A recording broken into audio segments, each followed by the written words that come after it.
आज की वीडियो में हम आपको घर में संगतरा का दरख्त लगाने का तरीका बताने जा रहे हैं। पहले आपको ये ख्याल करना है कि जो संगतरा आपने खाया है उसके बीज इस्तेमाल नहीं करने।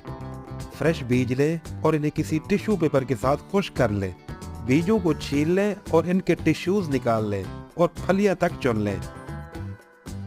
इन फलियों पर पानी का छिड़काव करें और इन्हें ढांप दें। प्लास्टिक की बोतल लें और इसके अंदर बीज डालकर सील कर दें। 12 दिन बाद बीज बाहर निकालें। आप देख रहे हैं बीजों से कोपले नुमादार हो गई हैं, जो काश्त के लिए तैयार है। एक पाट लेकर इसमें बीज बोएं। याद रहे, गहरी और निकासी वाली चिकनी मिट्टी संगतरे के लिए बेहतरीन है। बीज बो लेने के बाद पानी का छिड़काव करें। 30 दिन बाद पौधा तैयार हो गया। 10 दिन और इंतजार करें। अब आप इसे किसी बड़े कंटेनर में या फिर घर के सहन में मुंतकिल कर सकते हैं ताकि ये बड़ा दरख्त बन जाए।